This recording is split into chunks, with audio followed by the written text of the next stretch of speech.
Existe um tipo de pensamento que não nasce do seu raciocínio, mas da vulnerabilidade do momento em que você o recebeu. Ele entra sem pedir licença, sem explicação e sem debate. E o mais impressionante é que você cresce acreditando que ele sempre esteve ali, como se fosse parte da sua identidade. Só que não é. Ele foi colocado. E mesmo assim, você o carrega como se fosse sua própria voz. Pense nisso por um instante. Quantas vezes você defende uma ideia com convicção, sem lembrar exatamente quando decidiu acreditar nela? Quantas opiniões você repete porque parecem naturais demais para serem questionadas? É assim que funciona o pensamento herdado. Ele se infiltra cedo, num período em que você ainda não tinha maturidade para separar o que era seu do que era reflexo do ambiente. E quando percebe, ele já moldou a forma como você enxerga a si mesmo, as pessoas e o mundo. O mais desconcertante é que esse processo não deixa rastros. Ninguém te obrigou. Ninguém te convenceu de forma explícita. A imposição aconteceu na sutileza, no tom de voz que você não queria desapontar, no medo que não sabia nomear, no carinho que não queria perder. Nessas brechas emocionais, uma ideia se instala como se fosse verdade absoluta. Uma verdade que você nunca escolheu, mas que você acabou seguindo por décadas. O objetivo deste vídeo é levar você ao ponto onde quase ninguém chega. Identificar o pensamento que você adotou sem ter tempo, coragem ou consciência para questioná-lo. Aquele que você não percebe, mas que guia seus limites, sua forma de reagir e até suas escolhas mais íntimas. Não quero te convencer de nada. Quero apenas te mostrar o que acontece quando você finalmente enxerga a estrutura que controla sua forma de pensar desde antes da sua autonomia existir. Se alguma parte do que você ouvir aqui causar desconforto, não recuse o sentimento. Ele é o sinal mais claro de que existe algo dentro de você que nunca foi examinado. E talvez seja exatamente isso o que você mais precisa ver agora. Há pensamentos que você acredita carregar por escolha própria, mas que entraram em você muito antes da sua capacidade de questionar existir. Ideias repetidas por pessoas que você confiava, ambientes que você precisava agradar e contextos onde pensar diferente parecia arriscado demais. Não foram apresentadas como opções, foram apresentadas como verdades. E sem notar, você as aceitou como parte da sua identidade. Quando percebe, elas já guiam seus julgamentos, moldam suas reações e determinam o que você considera certo, errado, possível ou impossível. A maior sutileza é que ninguém precisou impor nada de forma direta. Bastou que essas ideias fossem ditas no momento certo, com o tom certo, pelo rosto certo. Bastou que estivessem presentes quando você ainda não sabia separar o que era seu do que era herdado. Hoje, elas vivem dentro de você como se fossem naturais, quando na verdade foram instaladas sem consulta, sem escolha e sem explicação. O objetivo deste vídeo não é atacar crenças, mas revelar o processo silencioso que permitiu que um pensamento específico se tornasse seu sem ter nascido da sua reflexão. Quero te mostrar como certos fragmentos de ideias se infiltram antes da consciência crítica, como eles formam um molde onde seu raciocínio cresce e como você pode recuperar a autoria da própria mente. Porque por mais confortável que seja acreditar no que sempre acreditou, existe um risco enorme em viver defendendo algo que nunca passou pelo seu crivo. Se você sentir um leve desconforto durante este vídeo, isso é sinal de que há algo aí dentro pronto para ser visto de verdade. Nada do que foi colocado em você precisa permanecer sem avaliação. Hoje, você vai examinar, talvez pela primeira vez, o pensamento que te fizeram acreditar, sem perguntar nada. Algumas ideias entram em você antes mesmo de saber que é possível recusá-las. Não chegam como opinião, chegam como fato. Você não as escolhe, apenas as recebe. E quando percebe, já está pensando a partir delas. A mente infantil não filtra, não compara, não questiona. Ela absorve. Tudo que vem acompanhado de segurança, medo ou afeto se transforma em verdade imediata. É assim que a primeira ideia não nasce da sua reflexão, mas da vulnerabilidade natural de quem ainda não tem ferramentas para pensar por conta própria. A forma como isso acontece é quase sempre discreta. Uma frase dita repetidas vezes, um olhar de reprovação, um elogio inesperado, uma história contada de modo alarmante. Não importa o conteúdo exato. O importante é o impacto emocional. A criança aprende a associar certas ideias ao afeto que deseja manter ou ao medo que deseja evitar. E essa associação cria raízes que podem atravessar décadas sem serem examinadas. A ideia que entrou sem bater molda decisões muito antes de você ter consciência delas. Ela define quem você tenta agradar, o tipo de comportamento que adota para ser aceito, o que você considera perigoso, o que você considera possível. Ela organiza seu mundo interno de forma silenciosa, estabelecendo limites que você nunca percebeu que podia atravessar. Quando adulto, você não a reconhece como algo imposto. Reconhece como parte da sua personalidade, como se sempre tivesse sido assim. Essa é a primeira grande armadilha. Uma ideia que não nasceu de você pode passar a funcionar como seu eixo moral, emocional ou intelectual. E você só percebe isso quando um incômodo aparece. Quando algo dentro de você não combina com aquilo que sempre acreditou, mas ainda assim, você continua repetindo. Esse estranhamento é o início da lucidez. É o sinal de que algo que você carrega, talvez, não te pertença. O que vamos investigar a partir de agora é exatamente isso. Como uma ideia que nunca passou pelo seu julgamento, conseguiu se tornar o centro invisível de muitos dos seus pensamentos atuais. Toda pessoa carrega, consciente ou não, um pensamento raiz. É uma crença tão antiga e tão profunda que não se apresenta como ideia, se apresenta como lógica natural. Ela organiza conclusões, filtra experiências e molda reações antes mesmo que você tenha tempo de pensar sobre elas. E o mais surpreendente é que raramente essa crença é fruto da sua análise. Geralmente, ela nasce de um impacto emocional forte, vivido quando você ainda não tinha estrutura mental para interpretar o que estava acontecendo. Esse pensamento raiz costuma se manifestar como um princípio interno silencioso. Pode ser algo como: não posso decepcionar ninguém. O mundo é perigoso. Eu preciso ser perfeito. Eu não posso falhar. Não se discute com a autoridade. Não importa qual seja. O que importa é que ele se estabelece tão cedo que cresce junto com você e, com o tempo, passa a definir suas decisões. Ele influencia como você reage a conflitos, como você lida com críticas, como vê desafios, como enxerga o futuro. A força desse pensamento não vem da coerência, vem da antiguidade. Tudo que permanece tempo suficiente dentro da sua mente ganha aparência de verdade.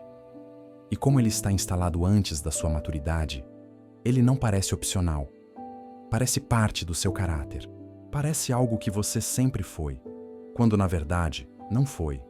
Você só seguiu funcionando dentro de um molde criado antes da sua consciência crítica existir. Para perceber o impacto disso, basta observar como certos padrões se repetem na sua vida. Você toma decisões diferentes, faz escolhas novas, vive experiências diversas, mas retorna sempre ao mesmo tipo de conclusão emocional. Isso não é destino. É o pensamento raiz, guiando a forma como você interpreta cada situação. Ele te empurra para reações automáticas, como se estivesse protegendo algo que você não lembra ter prometido proteger. A partir do momento em que você identifica essa crença silenciosa, a estrutura começa a se revelar.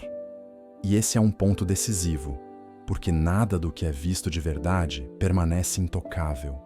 Quando você entende qual pensamento tem guiado você sem permissão, abre espaço para escolher se ainda faz sentido carregá-lo. E esse é o primeiro passo real para recuperar a autonomia da sua própria mente. A maior parte das ideias que você carrega hoje não foi imposta por força, mas por sutileza. Não precisaram ordenar que você acreditasse. Bastou criar o ambiente emocional em que acreditar parecia a única opção sensata. É assim que funciona a imposição suave.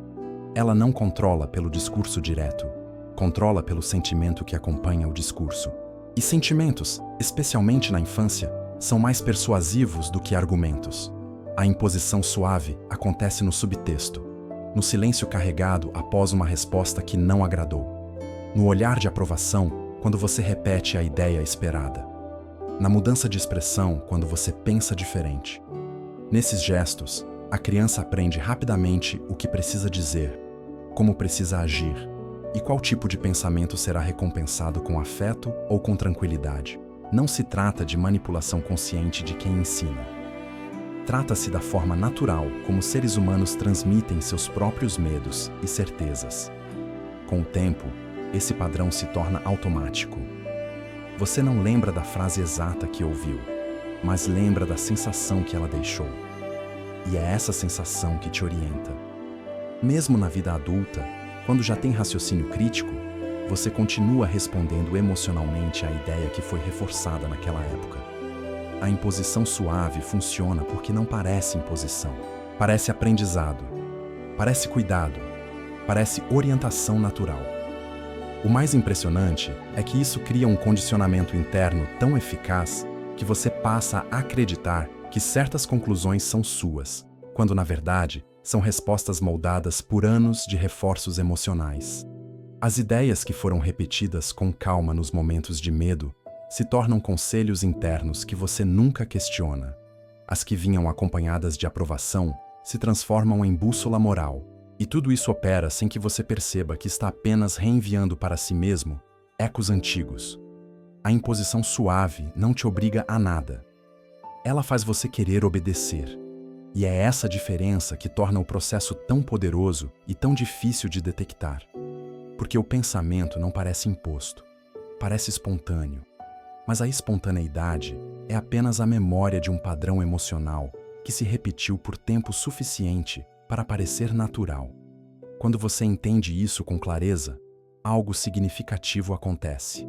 Você começa a distinguir sua voz da voz que formaram em você.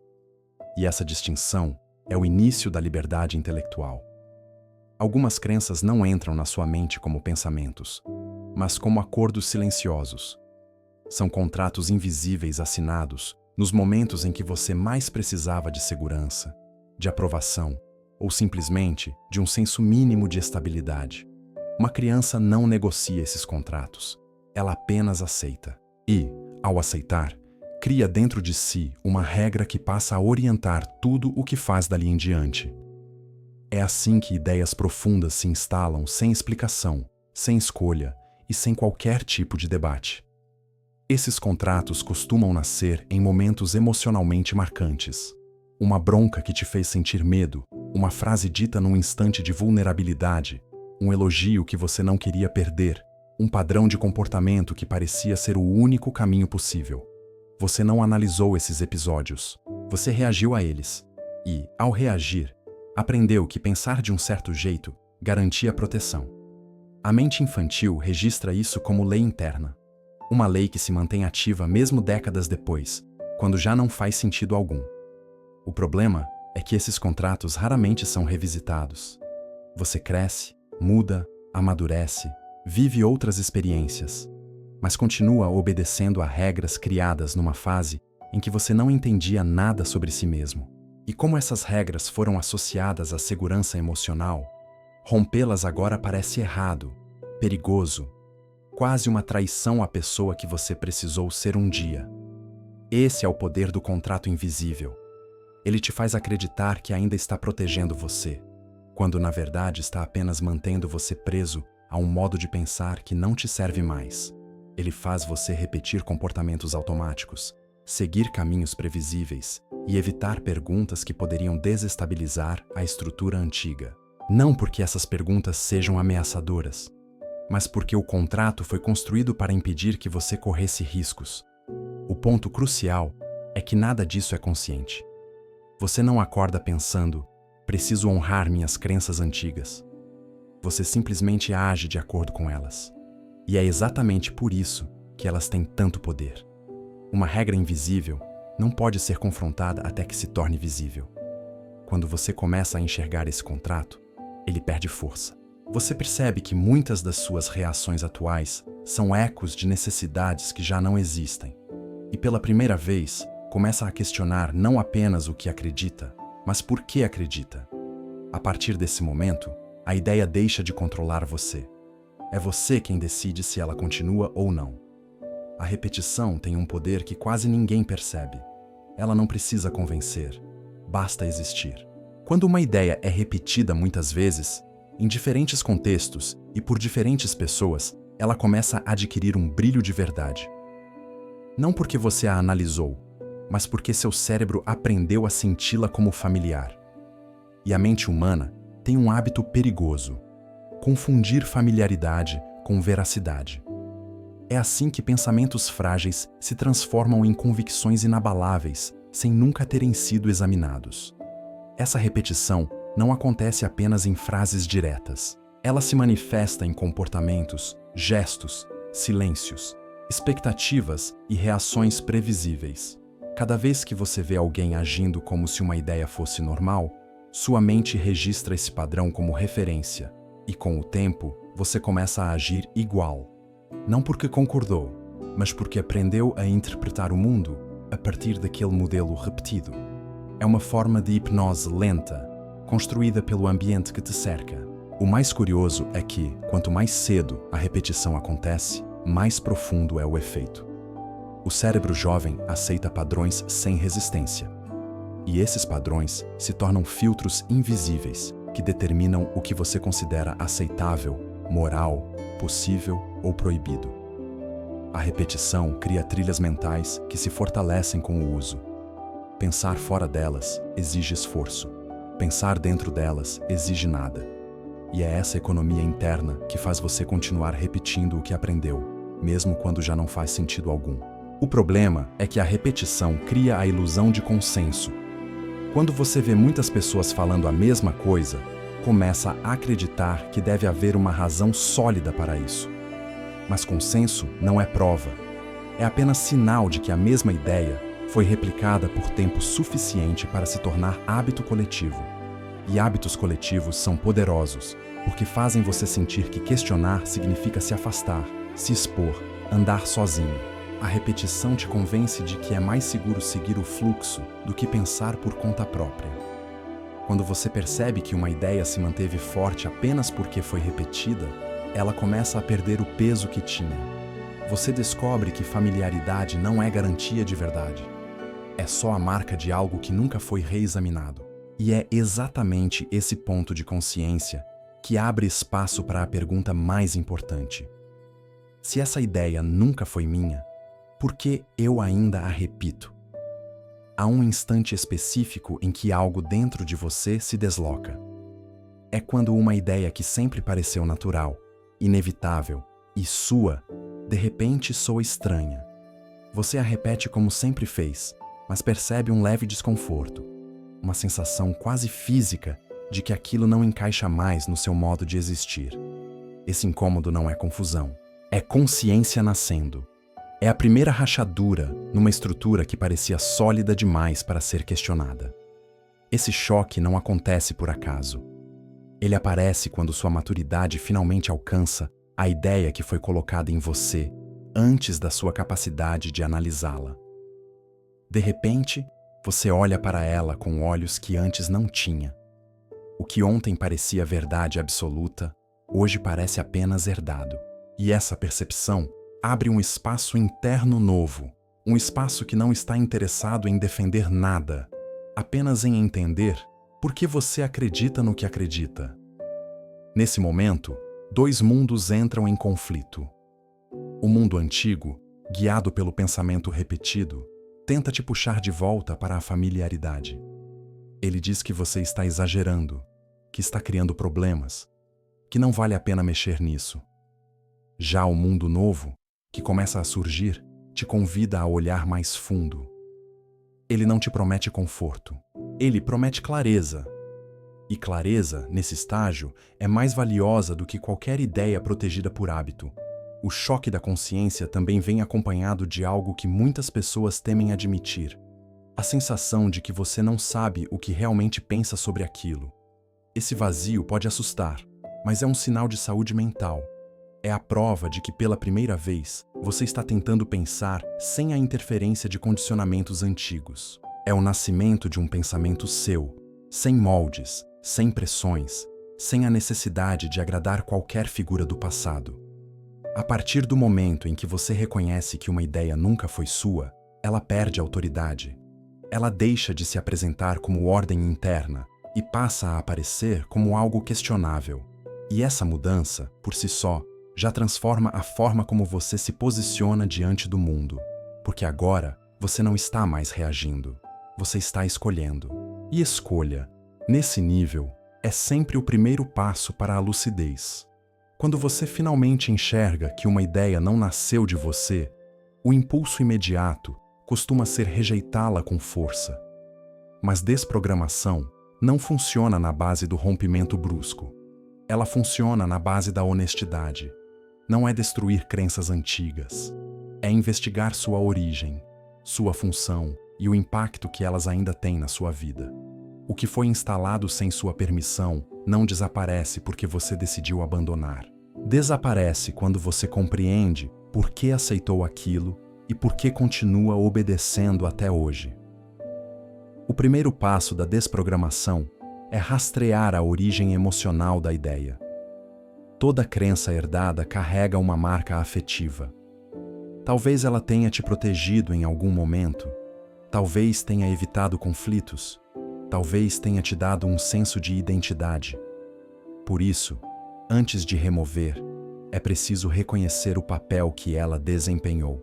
Não para honrá-la, mas para entender por que ela se tornou tão resistente ao questionamento. Depois vem a parte mais desafiante: observar como essa ideia opera no presente. Perceber quando ela se ativa, em quais situações você a repete automaticamente e como ela influencia sua forma de interpretar o mundo. Quanto mais você observa, mais claro fica que o comportamento não nasce do raciocínio atual, mas de um reflexo antigo que sobreviveu por hábito. Esse reconhecimento enfraquece a força da ideia, porque expõe o mecanismo que a sustenta. A desprogramação se completa quando você passa a testar a realidade sem o filtro dessa crença antiga. É o momento em que você age diferente de propósito, rompe o padrão previsível e permite que sua mente veja o que acontece quando você não obedece ao contrato emocional que te guiou por anos. Esse teste é simples, mas transforma. Ele revela que muitas das consequências que você temia nunca existiram, e que o pensamento que você carregava só parecia necessário porque você nunca experimentou o contrário. Desprogramar é devolver a si mesmo o direito de pensar a partir da maturidade, não da infância. É permitir que a consciência adulta tome decisões onde antes só havia reflexos. E quando isso acontece, surge uma sensação que você talvez não sinta há muito tempo: liberdade. Liberdade de olhar para uma ideia e dizer com clareza que ela já não pertence à pessoa que você é agora. Existe um momento raro em que você percebe que algo novo está surgindo dentro da sua mente. Não é uma reação automática, não é uma lembrança, não é um eco emocional de alguém que um dia te influenciou. É uma ideia autoral. Um pensamento que nasce do seu olhar atual, da sua experiência real, da sua maturidade. Ele não vem carregado de medo, de obrigação ou de necessidade de aprovação. Ele surge limpo, quase silencioso, como se tivesse esperado anos para aparecer. Essa primeira ideia autoral é diferente porque não tenta te dominar. Ela não exige lealdade imediata, não se impõe como verdade absoluta. Ela se apresenta como algo que você pode explorar, testar, expandir. É uma ideia que não pede obediência, pede sinceridade. E esse pedido, tão simples, é o que a torna profundamente libertadora. Pela primeira vez, você não está repetindo, você está criando. Esse tipo de pensamento nasce quando você interrompe os padrões antigos, quando para de obedecer automaticamente e passa a observar a si mesmo com honestidade. Ele surge quando você faz perguntas que antes não eram permitidas, quando percebe que existe vida mental além das crenças herdadas. Ele aparece quando você deixa espaço para o desconhecido sem tentar preenchê-lo com respostas prontas. A ideia autoral é fruto da coragem de pensar sem treinar a mente para confirmar o que sempre acreditou. Ela também tem um efeito imediato sobre sua identidade. Quando você formula algo que realmente nasce de você, algo que não vem de condicionamentos antigos, sua relação com o mundo muda. Você deixa de se definir pela estrutura mental que recebeu e começa a construir uma estrutura própria. Não por rebeldia, mas por autenticidade. Você passa a perceber que não precisa concordar com o que sempre concordou, nem se comportar como sempre se comportou. Você finalmente tem opções. O mais impressionante é que essa primeira ideia autoral não precisa ser grandiosa para ser transformadora. Às vezes, basta um simples pensamento que desafia uma velha certeza para que todo o sistema interno comece a se reorganizar. Porque quando você pensa algo que realmente é seu, você sente, reconhece e entende que havia muito mais dentro de você do que o molde antigo permitia expressar. Daqui em diante, não é mais sobre abandonar crenças antigas, mas sobre construir pensamentos que façam sentido para quem você realmente é. E isso marca o começo de uma nova etapa da sua lucidez. Quando você chega até aqui, percebe que a jornada nunca foi sobre destruir crenças antigas, mas sobre recuperar algo muito mais profundo, a capacidade de ouvir a própria mente sem interferências. Pela primeira vez, você consegue separar o que foi ensinado do que foi escolhido. O que era reflexo do que era decisão, o que era medo do que era clareza. Esse retorno a si mesmo não é um momento de ruptura, mas de descoberta. É como se você encontrasse uma versão interna que sempre existiu, mas que estava abafada pelas vozes que te formaram. Essa etapa final traz uma sensação inesperada. Não é euforia, é leveza. A leveza de perceber que você não precisa mais sustentar pensamentos que nunca foram seus. Não precisa mais obedecer contratos invisíveis, carregar repetições hipnóticas ou defender ideias que só te acompanhavam por hábito. Você pode olhar para cada crença com a tranquilidade de quem sabe que não deve nada a ela.